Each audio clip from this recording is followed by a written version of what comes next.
कुर्बानी के बाद के मरहलों की बात कर लेते हैं। और बाद के मरहले कौन से होते हैं जनाब?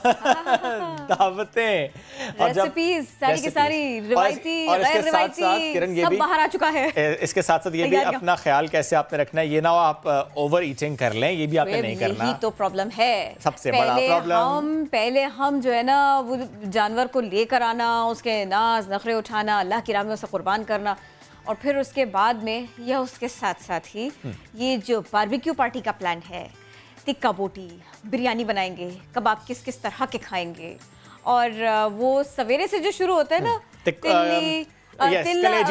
कलेजी और ये सब कुछ, ये फ्राई करके मिले, मुझे तो दही के साथ अच्छा लगता है, मुझे इसके बगैर अच्छा लगता है।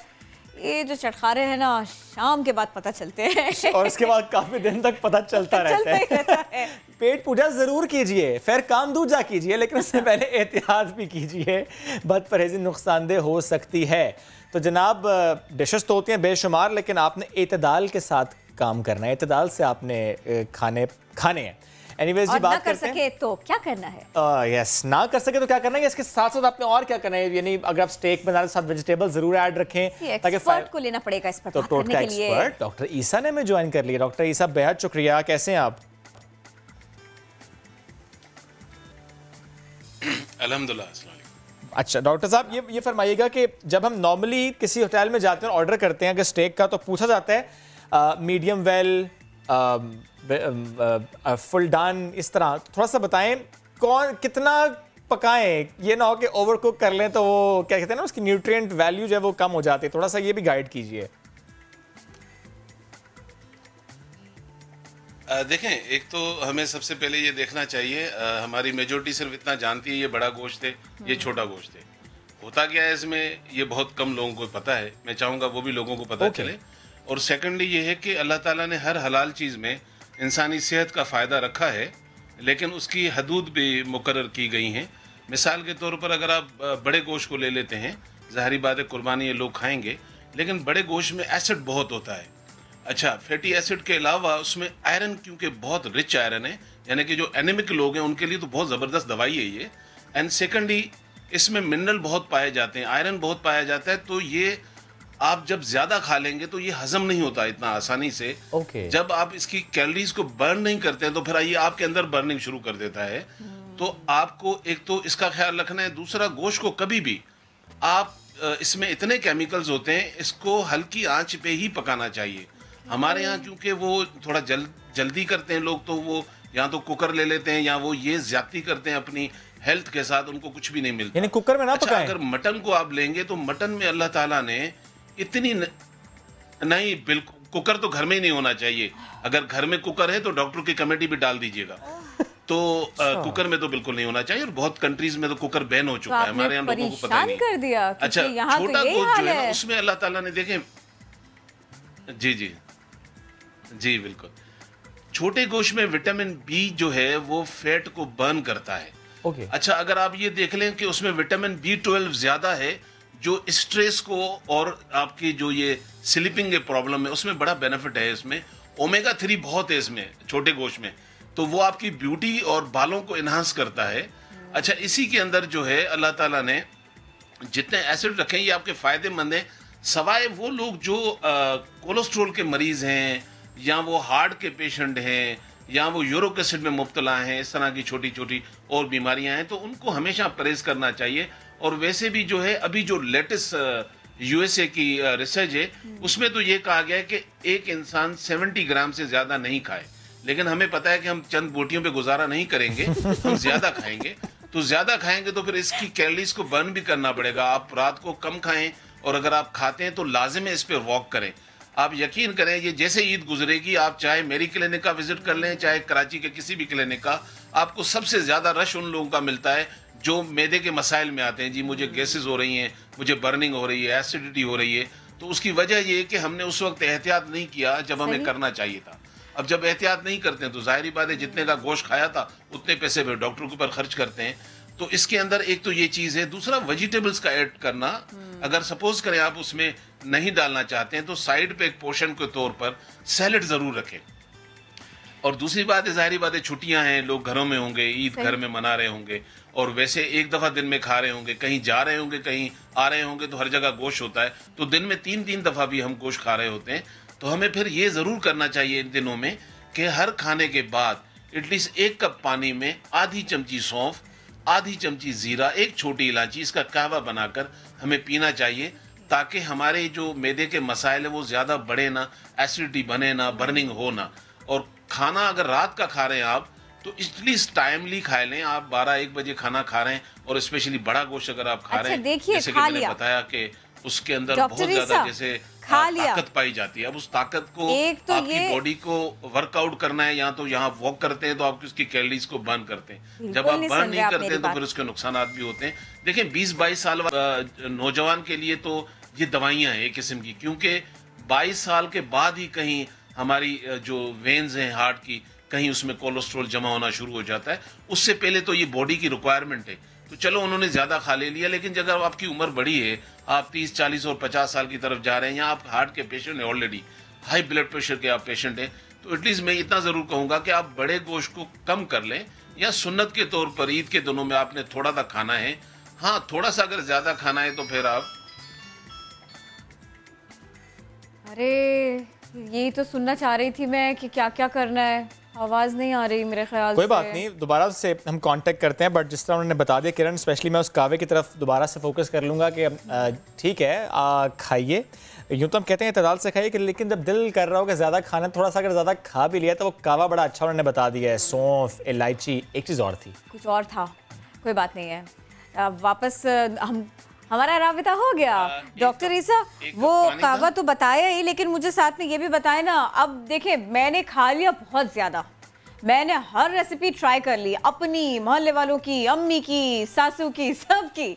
अब मुझे ये बताइए कि अब मैं क्या करूं? मेरे किचन में कुछ ना कुछ तो ऐसा होगा ना जो मुझे क्विकली मिल जाए, और मुझे वाकई डॉक्टर को उतने ही पैसे ना देने पड़ जाए जितने का मैंने ये सब कुछ खर्चा किया, और कुर्बानी और सारा कुछ।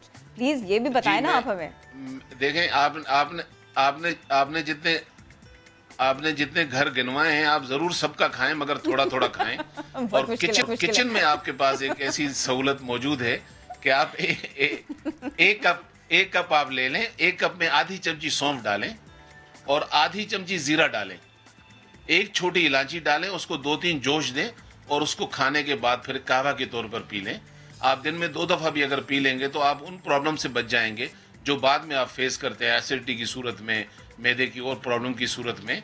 तो साथ में कोशिश करें कि वेजिटेबल्स जो है ना हमारे यहाँ, क्योंकि लोग जब गोश्त की, खास तौर पर जब कुर्बानी होती है, गोश्त ज़्यादा ही हमारे पास होता है, क्योंकि रिश्तेदारों से भी आता है, हमारा अपने घर का भी होता है, तो हम उस वक्त फिर वो खालिस्तान भुनाई वाले गोश्त, और मतलब उस वक्त हमें कुछ भी अच्छा नहीं लगता सिर्फ गोश्त की बोटियों के अलावा, शायद हम शोरबा भी छोड़ देते हैं। तो हमें इस चीज का ख्याल रखना है कि साथ में सैलेड भी थोड़ा सा लेना है। exactly. और मैं स्पेशली कहूंगा खाएं हम लोग, अल्लाह ताला ने सारी नेमतें हमें दी हैं, लेकिन देखें आप उतना ना खाएं कि आपको खाने के फिर लेने पड़ जाए ना, आप देने के लेने पड़ जाए, बिल्कुल। और उसके बेनिफिट भी नहीं है। सच्ची बात है, अगर आप बर्निंग नहीं करते, यानी कि अगर आपकी वॉक नहीं है, की आपने बात की, हम आम दिनों में कॉर्नफ्लेक्स खा लिया, हल्के से हल्का नाश्ता कर लिया, उस सबको अपनी प्रैक्टिस बनाए होते हैं। कुछ लोगों की नाश्ता करने की आदत ही नहीं होती, लेकिन जब बकरीद का मौका होता है तो फिर सबसे पहले कलेजी खानी है, और हम एक दूसरे को ये कह के खिला रहे होते हैं, अरे हेमोग्लोबिन बढ़ेगा, तुम्हारे लिए इस वक्त खाना बहुत ज़रूरी है। लेकिन होता ये है बाज़ दफ़ा कि वो खाने के बाद आप थोड़ा खाएं, ज़्यादा खाएं, दोनों सूरतों में उसके बाद में वाकई बर्निंग शुरू हो जाती है, उसके बाद में वाकई थोड़े से प्रॉब्लम्स आने लगते हैं।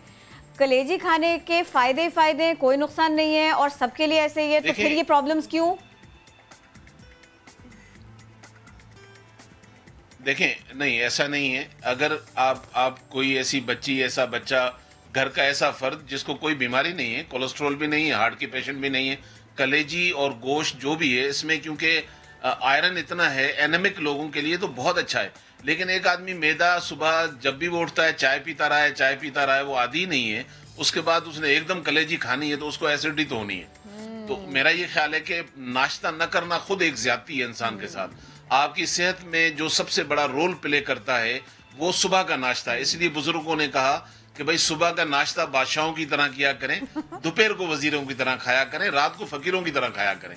यानी कि आपका बेहतरीन खाना तो सुबह का है, वो आप छोड़ देंगे तो आप अपनी जिंदगी के तो वैसे ही 20-25 साल काट ही देते हैं। ये नाश्ते का इतना हमारी जिंदगी से ताल्लुक है, वो जरूर किए।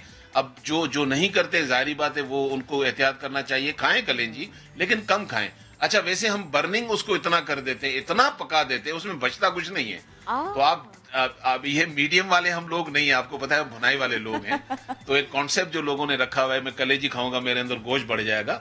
भाई कलेजी का जो सब कुछ है वो तो आप जला ही देते हो, तो फिर उसके बाद सिर्फ गोश्त का आप जायका ले रहे हो, तो विटामिन आपको नहीं मिलती। आपको विटामिन तब मिलती है जब उसको एक हल्की आंच में पकाएं, उसके एसिड सारे उसी पानी में जमा होने चाहिए, और कुछ उसमें वेजिटेबल ऐड कर दें। तो दूसरी चीज जो मैं नाजरीन से गुजारिश करूंगा, कोशिश करें आप अपने घर में जो भी तेल लाते हैं उसका इस्तेमाल मिनिमम करें। हमारी बहनों से ये मेरी क्लिनिक में जब आती हैं, वो कहती हैं डॉक्टर साहब गोश्त में अगर वो घी नहीं डलेगा, तेल नहीं डलेगा, तो जायका कहाँ से आएगा। मैं तो स्पेशली स्पून निकाल के देता हूँ। मैंने कहा बहन खा के देख ले, जायका है। वो थूक देती हैं, बोलती है इसमें तो जायका ही नहीं है। तो जायका तो आपके मसालों में होता है, वो घी में नहीं होता। तो उसकी क्वांटिटी को थोड़ा कम कर लें बराए मेहरबानी। मैं तो सरसों रिकमेंड करता हूँ, वर्जिन कोकोनट ऑयल करता हूँ, लेकिन कहता हूँ वो भी कम करें। तो क्योंकि उसके बाद ये जो कोलेस्ट्रॉल जमा होता है, इसमें हमारे ये जो तेल है, ये जो घी हम बाहर से लाते हैं, इन सब का बड़ा रोल है। मतलब बिल्कुल एक क्विकली मुझे बताइएगा, गोश्त को सरसों के तेल में पकाए वो ज्यादा बेहतर है, वो अच्छा लगता है। मैं आपसे कह रहा हूं, एक तो आपकी फैमिली को पता भी नहीं चलेगा कि आपने चेंज किया है, क्योंकि कोई स्मेल उसमें नहीं है।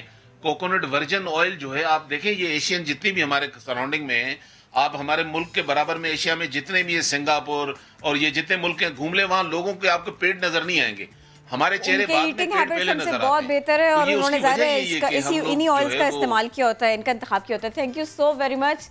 काफी कुछ हमें जानने को मिला, काफी कुछ सीखने को मिला डॉक्टर वजह से। लेकिन ना ये सब कुछ याद रखना पड़ेगा, खास तौर पर हमें उस वक्त जब हम बड़ी जिम्मेदारियों से गुजर रहे होते हैं, बड़ी ईद का मौका होता है ऐसा। तो किचन वगैरह की बात हो रही थी और मैंने शुक्रिया कर दिया, और मुझे बात मजीद भी सुननी चाहिए बस एक मैसेज हम चाह रहे थे, हम उनसे ले लेते प्लीज। उनका मैसेज बड़ा अहम होगा सुनने वालों को। डॉक्टर ईसा के साथ मौजूद है, एक ईद पर मैसेज दे दीजिए प्लीज।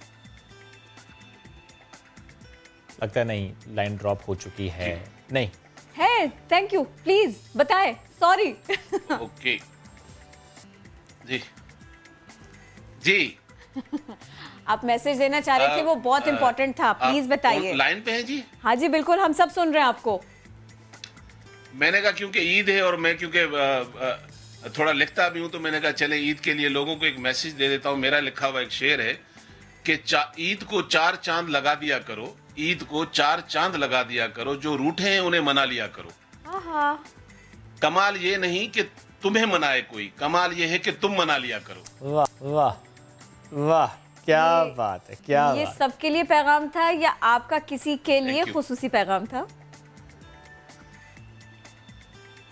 नहीं जी, ये सबके लिए, क्योंकि सारे लोग शुक्रिया, बेहद शुक्रिया। ठीक है जी डॉक्टर साहब, बेहद शुक्रिया, साथ मौजूद थे आप। डॉक्टर साहब की तमाम बातें याद रखें, लेकिन वो कावा लाजमी याद रखिए।